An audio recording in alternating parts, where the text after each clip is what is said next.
Hello friends, welcome back to my channel. आज फिर हम आपके लिए एक नई कहानी लेकर आए हैं, बाई जैसा।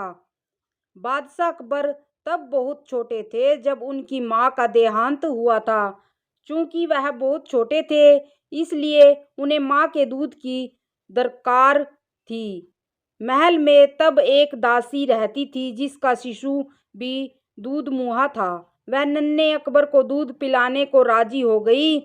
दासी का वह पुत्र व अकबर दोनों साथ साथ दासी का दूध पीने लगे। दासी के पुत्र का नाम हुसीफ था। चूंकि हुसीफ व अकबर ने एक ही स्त्री का दुग्ध पान किया था, इसलिए वे दूध बाई हो गए थे। अकबर को भी लगाव था हुसीफ से।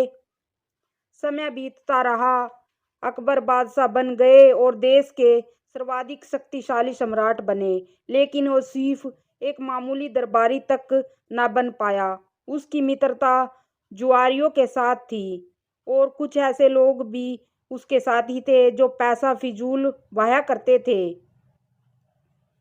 एक समय ऐसा आया जब हुसीफ के पास दो समय के भोजन के लिए भी पैसा पास न था। लोगों ने तब उसे बादशाह के पास जाने को कहा।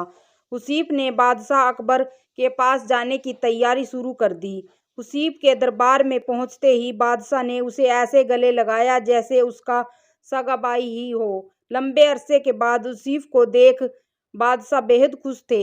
उन्होंने उसकी हर संभव सहायता करनी चाहिए। हुसीफ को अकबर ने दरबार में नौकरी दे दी। रहने के लिए बड़ा मकान, नौकर चाकर, घोड़ा गाड़ी भी थी। निजी खर्च के लिए एक मोटी रकम हर महीने उसको मिलती थी। अब हुसीफ की जिंदगी अमन चैन से गुजर रही थी। उसे किसी चीज की कोई कमी नहीं थी। तुम्हारी कुछ और जरूरतें हों तो बेहिचक कह डालो, सब पूरी की जाएंगी, बादशाह ने हुसीफ से कहा।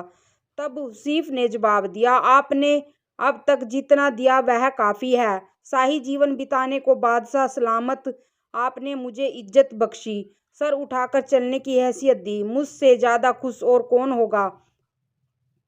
मेरे लिए यह भी फ़क्र की बात है कि देश का सम्राट मुझे अपना भाई मानता है, और क्या चाहिए हो सकता है मुझे। कहते हुए उसने सिर खुजाया। होठों पर एहसान भरी मुस्कान थी, लेकिन लगता था उसे कुछ और भी चाहिए था। वह बोला, मैं महसूस करता हूँ कि बीरबल जैसे बुद्धिमान व योग्य व्यक्ति के साथ रहूं। मेरी ख्वाहिश है कि जैसे बीरबल आपका सलाहकार है, वैसा ही मुझे भी कोई सलाह देने वाला हो। बादशाह अकबर ने हुसीफ की यह इच्छा भी पूरी करने का फैसला किया। उन्होंने बीरबल को बुलाकर कहा, हुसीफ मेरे भाई जैसा है। मैंने उसे जीवन के सभी ऐशो आराम उपलब्ध करा दिए हैं, लेकिन अब वह तुम्हारे जैसा योग्य सलाहकार चाहता है। तुम अपने जैसा, बल्कि यह समझो अपने भाई जैसा कोई व्यक्ति लेकर आओ जो हुसीफ का मन बहला सके। वह बातूनी ना हो, पर जो भी बोले नाप तो तुला बोले। उसकी बात का कोई मतलब होना चाहिए। समझ गए ना कि मैं क्या चाहता हूँ। पहले तो बीरबल समझ ही ना पाया कि बादशाह ऐसा क्यों चाहते हैं। उसे हुसीफ में ऐसी कोई खूबी दिखाई नहीं देती थी।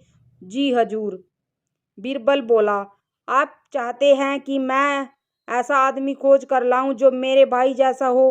ठीक समझे हो, बादशाह ने कहा। अब बीरबल सोचने लगा कि ऐसा कौन हो सकता है जो उसके भाई जैसा हो। हुसीफ भाग्यशाली है जो बादशाह उसे अपना भाई मानते हैं और उसे सारे ऐशो आराम उपलब्ध करा दिए हैं। लेकिन बीरबल को हुसीफ की यह मांग जची नहीं कि उसके पास भी बीरबल जैसा सलाहकार हो। बादशाह बेहद सम्मान करते थे बीरबल का, और बीरबल भी बादशाह पर जान छिड़कता था। लेकिन हुसीफ तो इस लायक कतई नहीं था। अब बीरबल सोच ही रहा था कि समस्या को हल कैसे किया जाए। तभी पास ही पशुशाला से सांड के रांबने की आवाज आई। बीरबल तुरंत खड़ा हो गया। आखिरकार उसे अपने भाई जैसा कोई मिल ही गया था। अगले दिन उस सांड के साथ बीरबल महल में जाकर अकबर के सामने खड़ा हो गया। तुम अपने साथ इस सांड को लेकर यहाँ क्यों आए हो बीरबल, अकबर ने पूछा। यह मेरा भाई है, बादशाह सलामत, बीरबल बोला। हम दोनों एक ही माँ का दूध पीकर बड़े हुए हैं, गौ माता का दूध पीकर, इसलिए यह सांड मेरे भाई जैसा है, दूध भाई। यह बोलता भी बहुत कम है। जो इसकी भाषा समझ लेता है उसे यह कीमती सलाह भी देता है। इसे हुसीफ को दे दें। मेरा जैसा सलाहकार पाने की उसकी इच्छा पूरी हो जाएगी। बीरबल का यह उत्तर सुनकर अकबर को अपनी गलती का एहसास हुआ। तब उन्हें लगा कि जैसा उन जैसा कोई दूसरा नहीं, वैसे ही बीरबल भी एक ही है। Thanks for watching.